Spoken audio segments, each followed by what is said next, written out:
Hello and welcome back to another video. In this problem, we have the equation ax plus 3 times 5x squared minus bx plus 4 is equal to 20x cubed minus 9x squared minus 2x plus 12.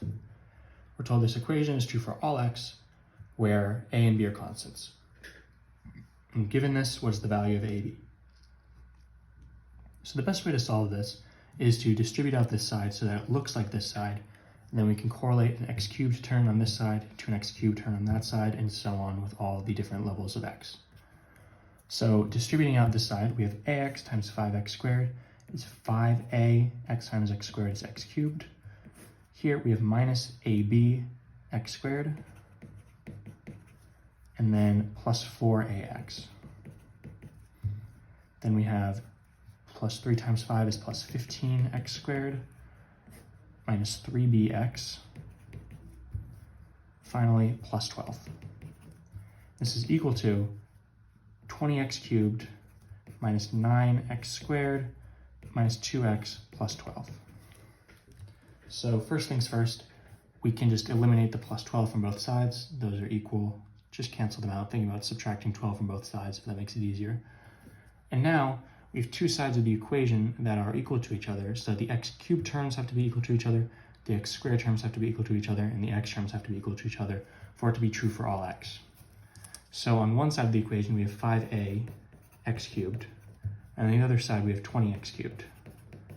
So for this to be true for all x, these have to be equal to each other. Dividing both sides by x cubed, these cancel, gives us 5a equals 20, dividing by 5.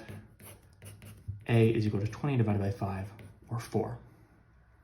Now we have to find b, and we have negative ab x squared plus 15x squared is equal to negative 9x squared. So here we can subtract 15x squared from both sides. These cancel, and we get negative ab x squared is equal to negative 9 minus 15 is negative 24x squared. If you divide by negative x squared, these cancel, the negatives cancel, we're left with ab is equal to 24. And now if we want to find the value of b, we can plug in 4 into here and solve for b, but we're actually not looking for just a and b, we're looking for the value of ab. And while we weren't intending to get to this point, we were looking to find a and b separately and then multiply them, we actually just found that the value of ab is 24. So you can just stop what you're doing, you don't have to solve for b, you know your answer is going to be 24, and you can just write in c. As always, thank you for liking and subscribing, and I'll see you in the next video.